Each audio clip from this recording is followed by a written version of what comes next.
SSO OTR e KYC करने के लिए सबसे पहले आपको अपने फ़ोन में कोई भी ब्राउज़र ओपन कर लेना है। हम यहाँ पर क्रोम ब्राउज़र ओपन कर लेते हैं। गूगल पर आपको एसएसओ आईडी लिख के सर्च करना है।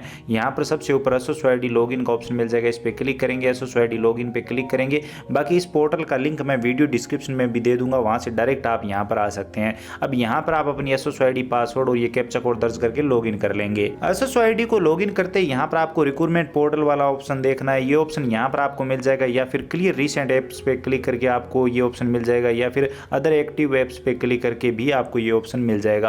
तो आपको इस वाले ऑप्शन पे क्लिक करना है, रिक्रूटमेंट पोर्टल वाले पे। इस पे जैसे यहाँ पर आप क्लिक करेंगे, इस पोर्टल पर आपको रीडायरेक्ट कर दिया जाएगा। रीडायरेक्ट करते ही यहाँ पर सबसे पहले आपके सामने ऑप्शन आ जाएगा कि आपको ओटीआर जो है वो अपडेट करना होगा, ई केवाईसी कंप्लीट करनी होगी, और यहाँ पर एक गाइडलाइन जारी की गई है, क्लिक हियर पे क्लिक करके आप चेक कर सकते हैं। ये सभी स्टूडेंट के लिए ज़रूरी है, इसके बिना कोई भी फॉर्म आप नहीं भर सकते। ऑनगोइंग जो वैकेंसियाँ चल रही है उन पर आप अप्लाई नहीं कर सकते। सबसे पहले आपको ये काम करना होगा, चाहे आपने ऑलरेडी ओटीआर कर रखा हो, पेमेंट कर रखा हो, चाहे आपने सारे काम कंप्लीट कर रखे हो, फिर भी आपको ये केवाईसी करनी होगी।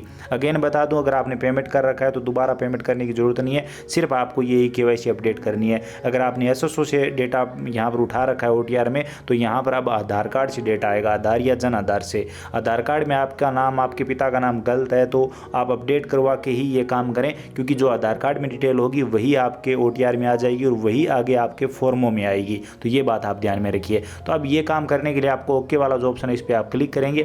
इस पर क्लिक करते ही आपको ओटीआर पेज पर रीडायरेक्ट कर दिया जाएगा। यहाँ पर देखिए आपके सामने इस तरह का इंटरफेस आ जाएगा। वन टाइम रजिस्ट्रेशन लिखा हुआ आ चुका है और यहाँ पर 3 स्टेप बताए जा रहे हैं, जिसमें पहला बेसिक डिटेल का है, दूसरा आपको केवाईसी कंप्लीट करनी है और तीसरा आपको यहाँ पर पेमेंट का ऑप्शन मिल रहा है। लेकिन अगर आपने पहले से पेमेंट कर रखा है, ओटीआर आपका कंप्लीट हो रखा है, तो पेमेंट की जरूरत नहीं है। अब यहाँ पर हमारा पहले से ओटीआर हुआ है तो यहाँ पर हमारी डिटेल आ रही है, आपकी यहाँ पर डिटेल नहीं आएगी अगर आपका पहले ओटीआर नहीं हुआ। यहाँ पर सबसे पहले आपसे पूछा जाएगा कि आप राजस्थान के निवासी हो तो यस करेंगे, नहीं तो आप नो करेंगे। नो करेंगे तो यहाँ पर आधार कार्ड से आप डेटा उठा सकते हैं, यस करेंगे तो जन आधार और आधार का ऑप्शन मिलेगा। तो यहाँ पर मैं कहता हूँ कि आपको आधार वाला ऑप्शन ही सिलेक्ट करना चाहिए। आधार वाला सिलेक्ट करेंगे, आधार नंबर देंगे, ओटीपी देंगे और उसके बाद आधार कार्ड से सारी डिटेल आपकी आ जाएगी, जिसमें आपका नाम, आपके पिता का नाम, जेंडर सब आ जाएगा। उसके बाद हमसे यहाँ पर डेट ऑफ बर्थ मांगी जा रही है तो हम यहाँ पर डेट ऑफ बर्थ दे देंगे। उसके बाद मोबाइल नंबर यहाँ पर आपको दर्ज करने होंगे, ईमेल आईडी दर्ज करनी होगी। कास्ट कैटेगरी आपकी क्या है वो यहाँ पर आप बताएंगे, जिसमें जनरल, ईडब्ल्यूएस या एमबीसी नॉन क्रिमिलियर और OBC non creamy layer, SC ST या फिर इनमें से जो भी आपकी कास्ट कैटेगरी है वो आप सिलेक्ट कर लीजिए। हम यहाँ पर ईडब्ल्यूएस सेलेक्ट कर लेते हैं। उसके बाद मैरिड स्टेटस, आप मैरिड हो अनमैरिड हो वो यहाँ पर आप बता देंगे, तो आप अपने हिसाब से ये सिलेक्ट कर लेंगे। उसके बाद अगर आप विकलांग हो तो यहाँ पर आप यस करेंगे और उससे संबंधित कैटेगरी भी बताएंगे, नहीं तो आप इसे नो सिलेक्ट रखेंगे। उसके बाद यहाँ पर आप नेक्स्ट कर देंगे। नेक्स्ट पे क्लिक करते ही आप इस पेज पे आ जाएंगे। यहाँ पर आप नीचे स्क्रॉल करेंगे तो यहाँ पर आपको 2-3 ऑप्शन दिखाई देंगे, जिसमें सबसे पहले यहाँ पर आपको चेकबॉक्स पे क्लिक करना है। उसके बाद लाइव फोटो का ऑप्शन दिखाई देगा। हमारी लाइव फोटो ऑलरेडी है क्योंकि हमारा ओटीआर ऑलरेडी हो रखा था। यहाँ पर आपको लाइव फोटो वाले ऑप्शन पे क्लिक करना है, कैमरे के सामने खड़ा होना है और 2-3 बार पलकें झपकाएंगे तो ये फोटो कैप्चर कर ली जाएगी। तो इस तरह से आपको फोटो ले लेनी है। और उसके बाद यहाँ पर हैंड रिटन जो स्पेसिमेन है ये आपको हाथ से लिखकर अपलोड करना होता है। तो इसका सिंपल यहाँ पर दिया हुआ है, इस पर क्लिक करके आप देख सकते हैं। चलिए मैं आपको दिखाता हूँ। तो ये मैं पीडीएफ में, चलिए ड्राइव में ओपन कर लेता हूँ और यहाँ पर आप देख पाएंगे ये वाला जो है आपको हाथ से लिखकर अपलोड करना होगा। तो यहाँ पर जो ऊपर हिंदी में दिया हुआ है, जैसे मैं और मैं के आगे आवेदक का नाम, तो यहाँ पर मैं आवेदक का नाम, जैसे मेरा नाम जितेंद्र है तो मैं जितेंद्र, उसके बाद पिता का नाम और आगे पिता का नाम, जन्मतिथि, उसके बाद जन्मतिथि और उसके बाद जो हिंदी में कंप्लीट लिखा हुआ है वो सेम टू सेम यहाँ पर आपको नीचे लिख देना है। यहाँ पर अभ्यर्थी के हस्ताक्षर आ जाएंगे।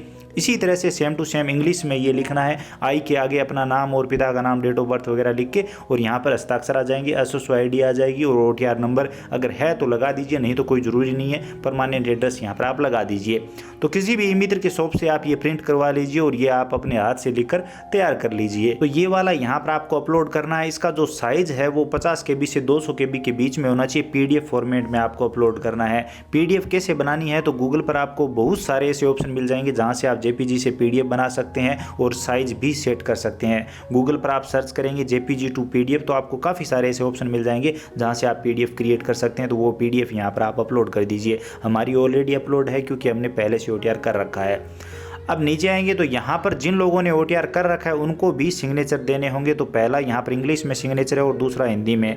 अब चाहे आप सिग्नेचर खुद कैसे भी करते हो, लेकिन यहाँ पर आपको इंग्लिश वाला अपलोड करना है और यहाँ पर हिंदी वाला। अगर आप अपना सिग्नेचर रेगुलर में इंग्लिश वाला करते हो तो वो यहाँ पर अपलोड कर दीजिए, हिंदी में अपना नाम लिखकर वो अपलोड कर दीजिए।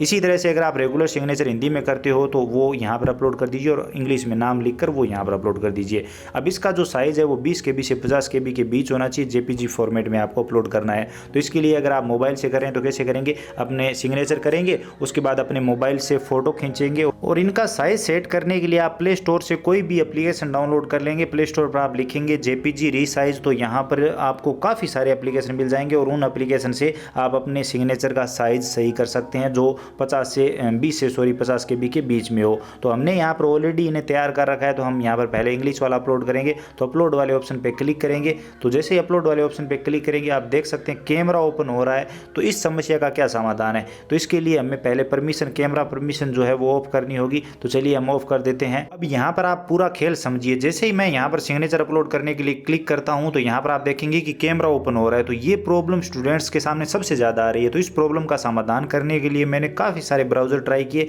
लेकिन जो मोजिला फायरफॉक्स ब्राउज़र है उसमें मैंने जब ओपन किया तो यहाँ पर आपका काम बहुत ही आसानी से हो जाएगा। जैसे यहाँ पर मैं सिग्नेचर अपलोड करने के लिए क्लिक करता हूँ तो यहाँ पर आप देखेंगे कैमरे के साथ साथ एक फाइल मैनेजर का ऑप्शन भी आता है अगर आप मोजिला फायरफॉक्स ब्राउज़र यूज़ करते हैं।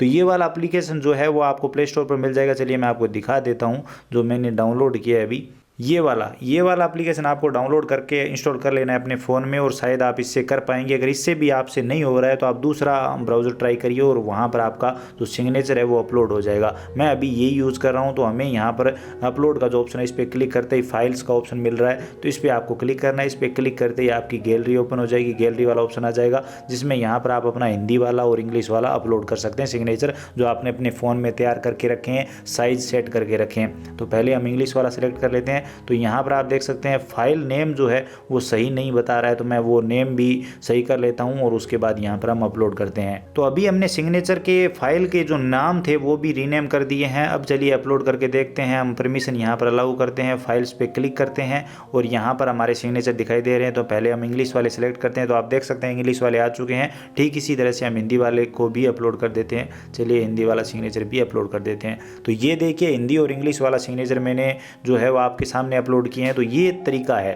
ब्राउज़र को चेंज करना पड़ेगा आपको। गूगल क्रोम में नहीं हो रहा है तो गूगल में ट्राई करिए, दूसरा जो गूगल वाला ब्राउज़र है, या फिर आप जो मोजिला फायरफॉक्स है या फिर ओपरा मिनी है, इस प्रकार के जो ब्राउज़र है उन्हें आप ट्राई कर सकते हैं। तो आपका काम हो जाएगा। अब हम यहाँ पर सेव वाले ऑप्शन पे क्लिक करेंगे या फिर सेव एंड नेक्स्ट वाले ऑप्शन पे क्लिक करेंगे। सेव पे क्लिक करते ही यहाँ पर आपका डेटा सेव हो जाएगा। उसके बाद सेव एंड नेक्स्ट पे आप क्लिक करेंगे तो आप अगले पेज पे आ जाएंगे। यहाँ पर आप देख सकते हैं डाटा सेव सक्सेसफुली और अगले पेज पे यहाँ पर आपको रीडायरेक्ट कर दिया गया है। अब यहाँ पर आपके सामने कंप्लीट प्रीव्यू आएगा। तो आप कंप्लीट डिटेल में चेक कर लीजिए कि आपने जो डिटेल भरी है वो सही है कि नहीं। अगर यहाँ पर कोई भी गलती हुई तो उसके बाद आप सुधार नहीं कर पाएंगे। अपडेट का ऑप्शन मिलेगा लेकिन बाद में। तो अभी आप चेक कर लीजिए। यहाँ पर अभी आप डिटेल एडिट कर सकते हैं। एडिट का ऑप्शन है। फोटो सिग्नेचर जो इंग्लिश वाला मांगा गया है वहाँ पर इंग्लिश का ही दिया है कि नहीं, हिंदी वाला जो मांगा गया है वहाँ पर हिंदी वाला दिया है कि नहीं, वो सारी चीज़ें आप चेक कर लीजिए। और उसके बाद आप नीचे स्क्रॉल करेंगे और यहाँ पर एक चेकबॉक्स का ऑप्शन है, इस पर आप क्लिक करेंगे और उसके बाद सबमिट OTR का जो ऑप्शन है इस पर आप क्लिक कर देंगे। इस पर क्लिक करते ही आप देखेंगे कि यहाँ पर आपका जो OTR है वो सक्सेसफुली सबमिट हो जाएगा और आपको OTR नंबर मिल जाएंगे। जो नए वाले OTR नंबर है वो मिल जाएंगे। यहाँ पर आप देख सकते हैं कंप्लीट OTR हो चुका है और यहाँ पर नए वाले OTR नंबर हमें मिल चुके हैं। तो ये पूरा प्रोसेस है OTR का मोबाइल से करने का, या फिर OTR की जो KYC है वो मोबाइल से कैसे करनी है आप समझ गए होंगे। उम्मीद करता हूँ अब आपको कंप्लीट जानकारी समझ में आ गई होगी। अब यहाँ पर आप जो है वो अगर OTR को अपडेट करना चाहते हैं तो यहाँ पर फेच डिटेल का ऑप्शन है, इस पर क्लिक करके आप अपनी जो डिटेल है वो दोबारा से आधार कार्ड से फेच कर सकते हैं और यहाँ पर आप चेक कर सकते हैं। अभी जो डिटेल है वो आप दिखाई देगी आपको, और अगर आपने आधार कार्ड को अपडेट करवाया है तो वो दोबारा से डिटेल यहाँ पर आप ले सकते हैं। तो चलिए हमने क्रोम ब्राउज़र में दोबारा से SSO को लॉगिन कर लिया। अब हम दोबारा से रिक्रूटमेंट पोर्टल पे क्लिक करके देखते हैं कि यहाँ पर अब OTR KYC मांगी जा रही है कि नहीं। तो इस बार आप देखेंगे कि आपसे कोई KYC नहीं मांगी जा रही है और नया वाला पोर्टल आपके सामने आ जाएगा। जो भी ऑनगोइंग यहाँ पर वैकेंसियाँ हैं वो आप देख सकते हैं और इनमें अभी आप अप्लाई कर सकते हैं। तो ये पूरा प्रोसेस है। उम्मीद करता हूँ अब आप समझ गए होंगे। वीडियो इन्फॉर्मेटिव लगा है तो हमारी मेहनत के लिए लाइक जरूर करिए, अपने दोस्तों के साथ ज़्यादा से ज़्यादा शेयर करिए। चैनल पर नए हो तो सब्सक्राइब करके घंटी का बटन दबा लीजिए ताकि आने वाले सभी वीडियो नई नई अपडेट आप सबसे पहले देख पाएँ। इसके अलावा अगर आपके मन में कोई भी सवाल सुझाव है, आप और कुछ भी जानना चाहते हैं, बताना चाहते हैं, तो बेझिझक कमेंट सेक्शन में लिखिए, हम जरूर बात करेंगे। चलिए मिलते हैं।